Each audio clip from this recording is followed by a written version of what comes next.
आज हम पढ़ने जा रहे हैं सम कॉमन एरर्स। ठीक है, कॉमन एरर्स देखेंगे कि कौन से कॉमन एरर्स हैं जो बच्चे करते हैं और जो सीएसएस पास पेपर्स में भी फ्रिक्वेंटली पूछे जाते हैं आपके। ठीक है, तो स्टार्ट करते हैं।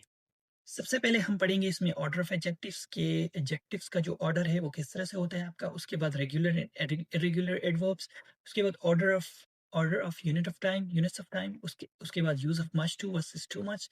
उसके बाद use of seldom, some examples, some past paper solutions as well. So let's start. सबसे पहले जानते हैं हम ऑर्डर ऑफ एडवर्ब्स क्या होता है। When modifying an entire sentence, adverbs can be placed in four positions. जब भी इस एडवर्ब जो है आपका मॉडिफाई कर रहा होता है तो इसकी चार पोजीशंस होती हैं। ठीक है, फोर पोजीशंस। तो ये आपने लाजमी से याद रखनी है कि एडवर्ब्स आपने कहाँ प्लेस करने हैं। Order of adjectives is very very important.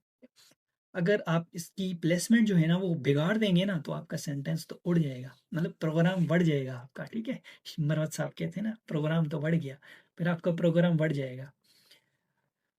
तो सबसे पहला सेंटेंस, पहली पोजीशन है आपकी एट द बिगिनिंग। सबसे शुरू में लेके आते हैं एडवर्ब को, या फिर एट द एंड, या फिर बिल्कुल लास्ट में लेके जाते हैं, या फिर after the word to be verbs जो होते हैं ना, लाइक ऑक्सिलरी वर्ब्स जो होते हैं, can, may, will, must, shall, do, did. ठीक है, ये वाले इनके बाद हमेशा इसकी पोजीशन होती है, इनसे पहले पोजीशन नहीं देते हैं। या before all other main verbs, या जो मेन वर्ब्स हैं उनके पहले। ठीक है, ऑब्जेक्ट और मेन वर्ब के दरमियान हम कभी भी नहीं देते, या मेन वर्ब के बाद में हम कभी नहीं देते। या तो बिल्कुल आखिर में होगा, या फिर बिल्कुल स्टार्टिंग में होगा, या फिर टू बी वर्ब्स के बाद होगा, और मेन वर्ब्स के पहले होगा। ये चार पोजीशंस आप याद रखें। Number one beginning, number two end, ठीक है आखिर में, number three to be verbs के बाद, number four before the main verbs, after the to be verbs, before the main verbs. Okay, some adverbs can appear in all four positions, other have less freedom। मतलब कुछ जो prepositions हैं आपके वो इन चारों positions पे भी आ सकते हैं, इनकी positions चारों हो सकती हैं। ठीक है, और कुछ जो है उन बच्चों के पास आज़ादी नहीं है, मतलब लेस फ्रीडम, लाइक पाकिस्तानीज। जैसे पाकिस्तानी के पास आज़ादी नहीं है ना, वैसे समझ तो गए होंगे आप किसने हमारी आज़ादी छीनी हुई है। लेके रहेंगे आज़ाद। ठीक है, फवाद चौधरी का ये था। वैसे तो कश्मीरीज कहते हैं ये। तो ऑर्डर ऑफ एडवर्ब्स में हम use of comma at start, मतलब कॉमा का स्टार्ट, अगर हम एडवर्ब को शुरू में लेके आते हैं तो उसके बाद हम कॉमा देते हैं लाजमी से। जैसे adverb place at the beginning of the clause are often separated by the comma is obligatory after however in fact therefore.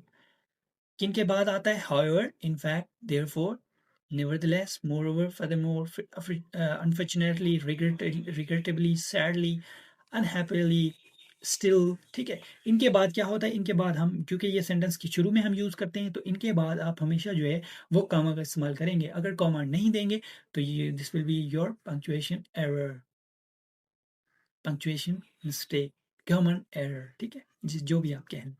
Examples समझते हैं। मोर ओवर के बाद हमने फ़ौरन से कॉमा लगाया। The paper is more difficult, जो पेपर है आपका वो बहुत मुश्किल है।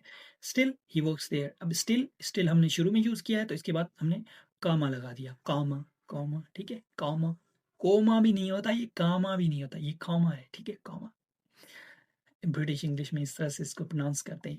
अनफॉर्चुनेटली, ठीक है, unfortunately he has failed CSS exam. वो बदकिस्मती से, अल्लाह ना करे कोई फेल करे, मतलब फेल तो बहुत बच्चे करते हैं लेकिन किसी के साथ ऐसा ना हो, बहुत बुरा फ़ील होता है, क्योंकि मुझे भी हो चुका है। ठीक है? उसके बाद आप comma in sentences, in words के साथ भी करते हैं, इन एडवर्ब्स के साथ यूजुअली भी। स्टार्टिंग में आप सेंटेंस के लिखते हैं।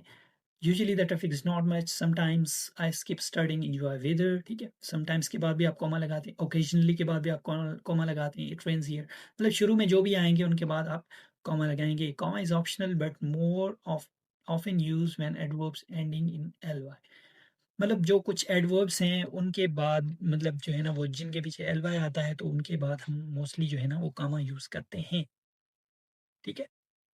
मतलब स्टार्ट में तो करते ही हैं लेकिन जिनके पीछे एल-वाई आता है उनके पीछे तो लाज़मी से करते ही हैं। उसके बाद adverb is not placed before helping verbs, जो कि मैंने आपको पहले बताया था कि जो टू बी वर्ब्स हैं आपके, हेल्पिंग वर्ब्स जिनको आप ऑक्सिलरी कहते हैं, जो भी कह लें, हेल्पिंग वर्ब कह लें, ऑक्सिलरी कह लें, टू बी वर्ब कह लें। ठीक है? इनके पहले जो है आप कभी भी एडवर्ब यूज़ नहीं करते। अगर आप करते हैं तो आपका फिर प्रोग्राम बढ़ जाएगा, ठीक है? आई ऑफ़न हैव डन दैट। अब हैव जो है आपका क्या है ये, अच्छा ये वाला हम समझेंगे कि have as main verb use होता है और हैव जो है आपका एज़ एन ऑक्सिलरी भी यूज़ होता है। तो इसका यूज़ हम आगे देखेंगे, मैं आपको समझाता हूँ आगे, ठीक है? आई ऑफ़न हैव डन दैट, मतलब ये हमेशा वो अक्सर करके करता रहता है। अब ऑक्सिलरी जो है, ऑक्सिलरी जो मेन आपका हेल्पिंग वर्ब है, इसके पहले हम एडवर्ब यूज़ नहीं करते।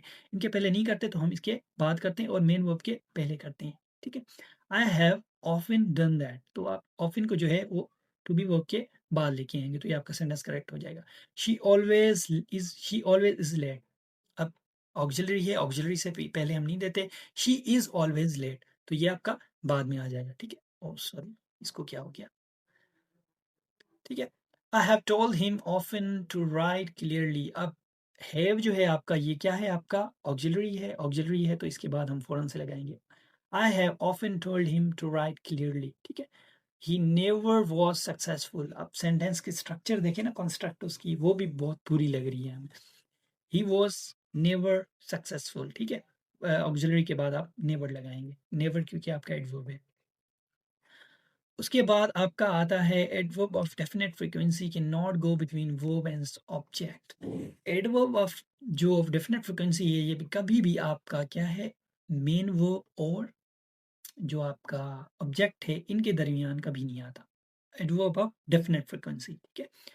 Adverb of definite frequency like all adverbs of definite time typically go end in position, मतलब ये टिपिकली यही होता है कि ये जो है आपके एंड में आते हैं सेंटेंस के हमेशा से, ठीक है?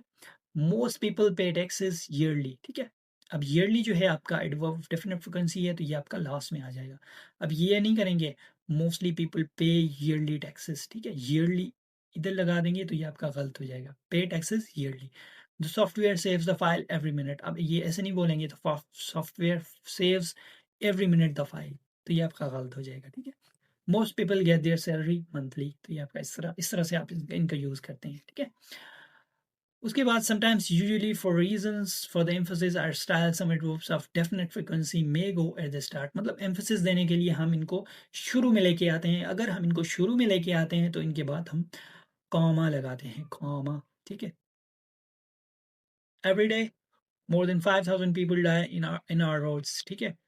तो ये आपने क्या किया, स्टार्टिंग में लेके आए तो इसके बाद आप कॉमा लगाएंगे क्योंकि 5000 लोग मर रहे हैं ऑन रोड्स दिल्ली के, तो इट्स वेरी सैड। तो एवरीडे जो है ना आप शुरू में लेके आए क्योंकि आप स्ट्रेस दे रहे हैं, इस पे एम्फसाइज कर रहे हैं। Every minute the software saves file, मतलब वो जोर दे रहा है कि हाँ हर मिनट में ही सॉफ्टवेयर जो है ना फाइल सेव करता है। तो एवरी मिनट को आपने शुरू में लेके आए तो इसके बाद आपने कॉमा यूज किया, ओके? आगे बढ़ते हैं। The principle the principle means that they cannot be placed before the object, that is they don't go between the verbs and their objects, मतलब वो verbs और objects के दरमियान नहीं जाते, जो कि मैंने आपको पहले बताया। John buys daily the newspaper। अब John buys क्या है, आपका मेन वर्ब है, मेन वर्ब और न्यूज़पेपर, द न्यूज़पेपर अब क्या है, object. John is your subject, ठीक है? John is your subject, buys is your main verb, daily is your adverb, and then adverb of definite frequency, and the newspaper is your object. So daily जो है आपका वो comes in between newspaper, object, buys is your verb।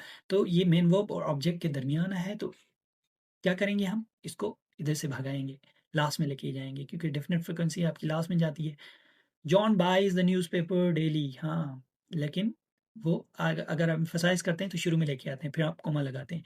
John buys the newspaper daily, तो ये आपका इस तरह से करेक्ट हो जाएगा। उसके बाद एडवर्ब ऑफ मैनर जो है इनका ऑर्डर क्या होगा, कि not go between the verb and subject. Adverb of manner जो है वो भी आपके वर्ब और ऑब्जेक्ट के दरमियान नहीं आते। इनकी जो पोजीशन होती है हमेशा स्टार्ट में ही आते हैं, ठीक है, ज़्यादातर। स्लोली कॉमा लगाएंगे, शुरू में आ जाए तो आपने कॉमा लगाना है। The baby crawled for the toy, ठीक है, the baby crawled for the toy, तो ये आपका इस तरह से सही हो जाएगा। Carefully the police enter the house, अब ये नहीं कहेंगे the baby slowly crawls for the toy, या the baby crawled slowly for the toy, ठीक है? ये इनकी पोजीशन शुरू में होती है। या फिर कहेंगे the police entered carefully in the house, ठीक है? तो ये आपका इनकरेक्ट हो जाएगा, आपने इसको शुरू में लेके आना है।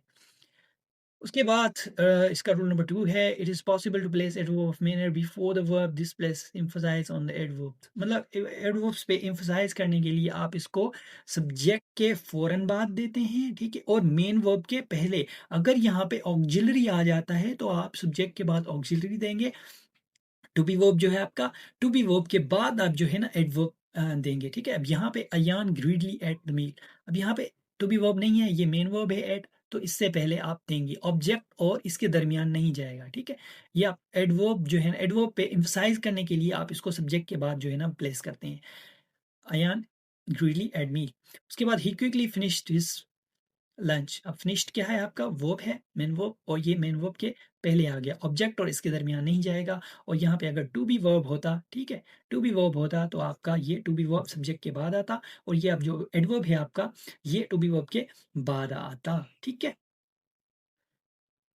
उसके बाद रूल नंबर 3 है इसका, adverb main are often are always place after the verb in case there is no direct object. Intransitive verb, intransitive तो आपको पता है, इंट्रांजिटिव वर्ब जो है हमने वर्ब्स में पढ़ा हुआ है कि इंट्रांजिटिव वर्ब क्या होते हैं, जिनका एक्शन आपका ऑब्जेक्ट की तरफ रिसीव नहीं होता।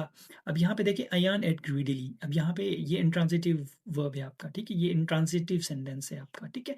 यहाँ पे क्या है, वो ऑब्जेक्ट है ही नहीं, तो इसके हम बिल्कुल जो है ना उसके बाद हम इसको प्लेस कर देंगे, अयान एट ग्रीडली, ठीक है। उसके बाद ही finished quickly, the singer sings beautifully, तो ये आपका इस तरह करेक्ट हो जाएगा। तो मतलब ये लास्ट में इस तरह है, लास्ट में है लेकिन क्योंकि ये सेंटेंस ही इतना है और इसमें ऑब्जेक्ट है ही नहीं, तो इसको वर्ब के बाद लगा देंगे। अगर यहाँ पे ऑब्जेक्ट होता है तो ये शुरू में अपना मेन वर्ब के पहले आ जाएगा आपका, ठीक है, मेन वर्ब के पहले आएगा और टू बी वर्ब के बाद। उसके बाद रूल नंबर 4 है इसका, an adverb of manner cannot put between the verb and its direct object, transitive verb, the adverb must be placed either before verb at the end of the clause। तो या तो आप इसको end of the clause दें जो उसके हमने पहले पढ़ा, या फिर आप मेन वर्ब के बाद दें, ठीक है।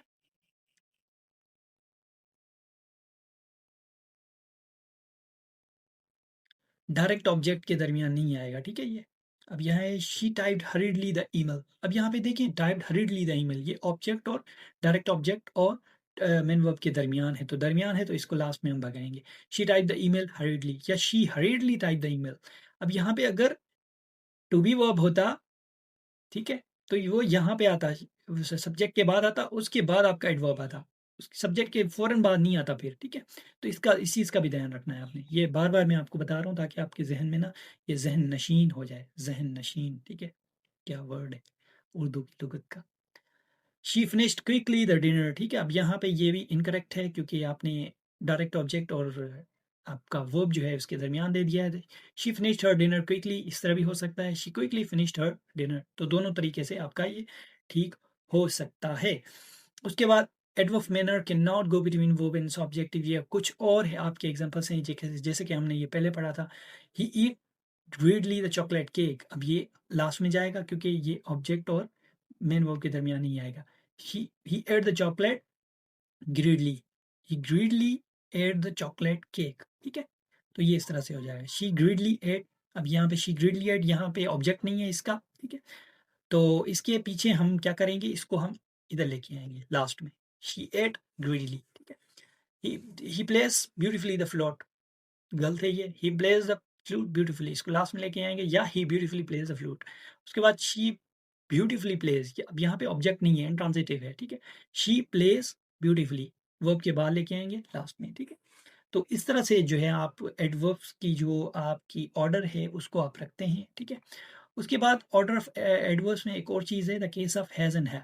अब हैज़ एंड हैव जो है वो एज एन एडवर्ब भी आपका, sorry, as an main verb भी आपका यूज़ होता है, as an to be verb भी है, ऑक्सिलरी वर्ब भी है आपका। किस तरह से इसकी प्लेसमेंट करेंगे फिर, the placement of verb with respect to the verb has have depends on whether has have is used is a helping verb, part of a verb complex, or as a main verb standing alone the meaning possess। मतलब या तो ये आपका main verb as a main verb used as a main verb used हुआ हुआ है, या फिर ये आपका एज एन ऑक्सिलरी यूज हुआ हुआ है। तो कैसे होगा ये आपका, when it is in helping verb, जब ये हेल्पिंग वर्ब होगा, आप आइडेंटिफाई करेंगे जब हेल्पिंग वर्ब होगा तो the adverb comes after it, तो एडवर्ब जो है उसके बाद आएगा, हेल्पिंग वर्ब के बाद आएगा, जो कि हमने रूल पढ़ा था। और अगर ये आपका मेन वर्ब होता है when it is a main verb, adverb comes before it, तो एडवर्ब जो है आपका वो मेन वर्ब से आपका क्या होगा? When it is an main verb, the adverb comes before it, तो ये मेन वर्ब के पहले आएगा क्योंकि ये ऑब्जेक्ट और मेन वर्ब के दरमियान नहीं जाता। मेन वर्ब के पहले आएगा और अगर आपका ये हेल्पिंग वर्ब है तो ये हेल्पिंग वर्ब के एडवर्ब बाद में जाएगा। किस तरह से? एग्जांपल्स हैं, Rancho has always been very interested in machines. जो रेंचो है, रणछोड़ दास, छावल दास, छाछड़, ठीक है? वो हमेशा जो है ना वो मशीन्स के दरमियान घुसा होता है। अब यहाँ पे हैज़ जो है ये क्या है आपका? यहाँ पे एज़ इन हेल्पिंग वर्ब है, टू बी वर्ब, इस वजह से हमने वर्ब को इधर प्लेस किया। अब दूसरे सेंटेंस में देखें, ही always has a screwdriver in his pocket, उसके पास हमेशा स्क्रू ड्राइवर होता है उसकी पॉकेट में। अब यहाँ पे हैज़ जो है वो has as an main verb इस्तेमाल किया गया है, तो इस वजह से हैज़ के पहले जो है आपने एडवर्ब प्लेस कर दिया, he always has a screwdriver in his pocket. So इसकी एक्सप्लेनेशन है, when it is beginning, when it is in a helping verb, the adverb comes after it. When it is main verb, the adverb comes before it. ठीक है? तो इस तरह के जो आपके रूल्स होते हैं वो आपके ऑर्डर ऑफ एडजेक्टिव्स में हम पढ़े, तो ये आपने हमेशा याद रखना है कि वर्ब एडवर्ब जो है आपका उसकी जो प्लेसमेंट्स है वो फोर तरह की होती हैं, चार तरह की पोजीशंस होती हैं। या तो आपके बिगिनिंग में आते हैं, या आपके एंड में आते हैं, या टू बी वर्ब्स के बाद, या मेन वर्ब्स के पहले। ठीक है? ऑब्जेक्ट और मेन वर्ब के दरमियान कभी भी ये नहीं घुसते। ठीक है? उसके बाद आपने जब शुरू में इस्तेमाल करना है तो उसके बाद कॉमा लगाना है। ठीक है? और बाकी रूल्स जो है आपको मैंने बता दिए, और हैज़ हैव का बता दिया कि जब हैज़ और हैव जो है आपका as in main verb use हो तो आपका जो एडवर्ब है वो सबसे पहले आएगा। और अगर आपकी जो helping verb as in helping verb आता है हैज़ हैव, तो ये आपका उसके हेल्पिंग वर्ब के बाद चला जाएगा और मेन वर्ब के पहले, मेन वर्ब और ऑब्जेक्ट के दरमियान नहीं आएगा। सो यहाँ पे लेक्चर आपका खत्म होता है, फीडबैक लाज़मी दें। So thank you so much. अल्लाह हाफ़िज़।